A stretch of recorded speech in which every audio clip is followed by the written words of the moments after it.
घरेलू कामगार महिलाओं की जो प्रोग्राम चल रहा है उसके बारे में डिटेल बताइए और अपना परिचय भी दीजिए। मेरा नाम अनुप्रिया हुआ। मैं सेवा भारत में एक कार्यकर्ता के रूप में काम करती हूँ। सेवा बिहार अभी पिछले हम सेवा बिहार में कुल 5 ज़िलों में काम करते हैं, जिसमें से भागलपुर, मुंगेर, कटिहार, पटना और एक गया हमारा नया शहर है, ज़िला है, जिसमें से हमारी कुल चूँकि सेवा एक असंगठित क्षेत्र की कामगार महिलाओं का संगठन है। वर्तमान में हमारी 1,50,000 के करीब हमारी सदस्यता है।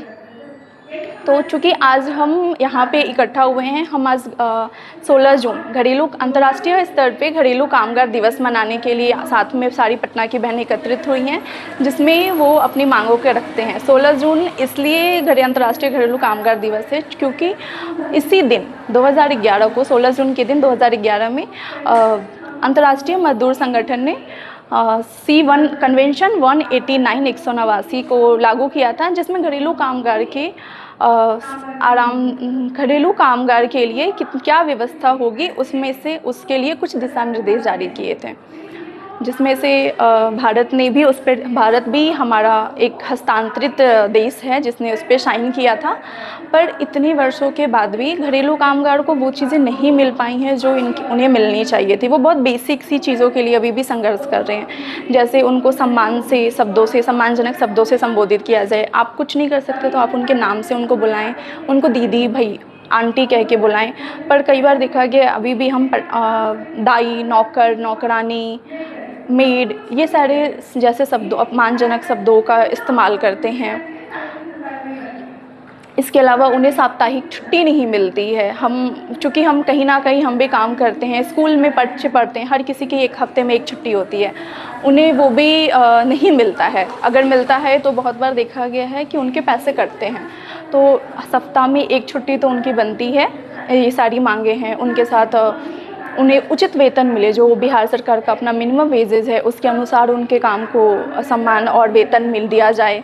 तो ये सारी चीज़ें हमारी घरेलू कामगार बहनों की मांग निकल के आई हैं।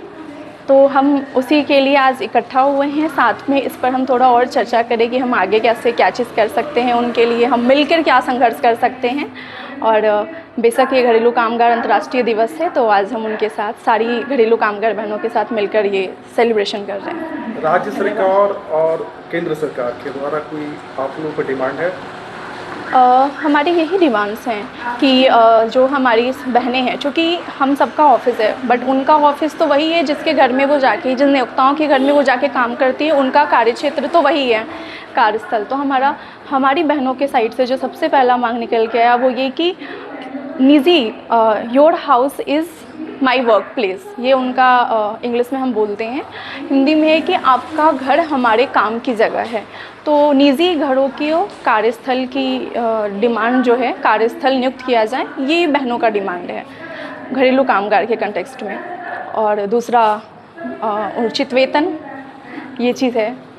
उचित मिनिमम वेजेस कितना बिहार सरकार की एक खास बात ये है कि हमारे बिहार में मिनिमम डोमेस्टिक वर्कर्स को एक कामगार की दृष्टि से देखा जाता है।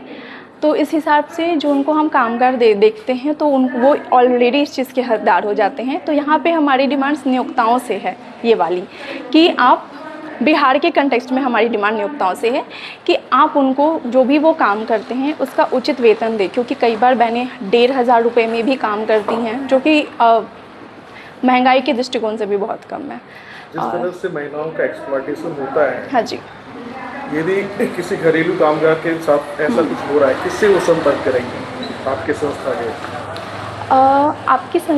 हमारी संस्था अवेयर करती है। सबसे पहले अगर उनके साथ कोई भी चीज़ होता है तो हर ज़िलों में एलसी का गठन है, राज्य स्तर पे भी हर ज़िलों में ये चीज़ करना है, जिसके लिए नोडल ऑफिसर्स होते हैं। आप वहाँ जाके उनकी शिकायत कर सकते हैं। जितने भी असंगठित क्षेत्र, महिला हो, पुरुष भी जाकर वहाँ अपनी कंप्लेन, बस दायरा है कि वो असंगठित क्षेत्र के कामगार होने चाहिए, वो जाके वहाँ पे अपने साथ हो रही कंप्लेन को शिकायत दर्ज कर सकते हैं और विदिन 90 डेज़, 90 दिनों के अंदर उस पर समाधान होता है।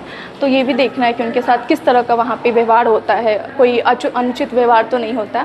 इसके अलावा मज़दूरों के लिए लेबर कोड हैं ही। आप लोगों के संज्ञान में कितनी इस तरह की शिकायतें आई हैं और कितने निष्पादन किए गए हैं, कुछ आइडिया है? हमारी अभी अंदाज़न तो बताना थोड़ा मुश्किल है एग्जैक्ट डाटा, बट हमारे आए दिन हमें ये चीज़ें देखने को मिलती हैं। कई बार उन्हें काम से बिना बताए निकाल दिया जाता है, उन्हें कम वेतन में बहुत सालों से रखा जाता है, एक्सप्लॉइट किया जाता है। अगर किसी घरेलू कामगार ने, चूँकि वो गरीब होते हैं, मतलब उतने पढ़े लिखे नहीं होते हैं, अगर एडवांस ले लिया अपने एम्प्लॉयर से तो शोषण का और थोड़ा सा संभावना बहुत ज़्यादा बढ़ जाता है, क्योंकि पैसे उसमें जुड़ जाते हैं। इसके साथ छेड़खानी बहुत आम बात है, महिलाओं के साथ जनरली बहुत आम बात है। और इसमें घरेलू कामगार इसलिए और ज़्यादा डेंजर में आ जाते हैं क्योंकि वो रास्ते में नहीं, वो किसी के घर के अंदर जाके कर रहे हैं, तो उनके लिए थोड़ा सा ये और अनसेफ हो जाता है। तो ये सारी ये भी चीज़ें क्या है, घरेलू कामगार को रखने के पहले आप नज़दीकी पुलिस स्टेशन में उनका वेरिफिकेशन करवाएं, जो आए दिन होते नहीं हैं। आए दिन होते नहीं हैं, एग्जैक्टली। क्योंकि अगर ये चीज़ें होता है तो उनके लिए भी अच्छा है, और साथ में बहनों के लिए भी अच्छा है कि आप एक तरह से यहाँ पर आप घरेलू कामगार का वेरिफिकेशन करवाते हैं, तो साथ में ये भी है कि आप एज ए एम्प्लॉयर भी अपना वेरिफिकेशन करवाते हैं। तो एक रिकॉर्ड भी हमारे मतलब सरकार के पास दर्ज होगा कि आपके यहाँ ये घरेलू कामगार आपकी जिम्मेदारी के अंदर में हैं। और नियोक्ताओं बहनों की भी ये चीज़ हो जाएगी कि हमारा वहाँ पे जिम्मेदारी बनता है, तो कुछ भी होगा तो दोनों साइड को एक चीज़ का खतरा रहेगा कि हम अगर कुछ भी करेंगे तो वहाँ पे हमारा रिकॉर्ड पहले से दर्ज है।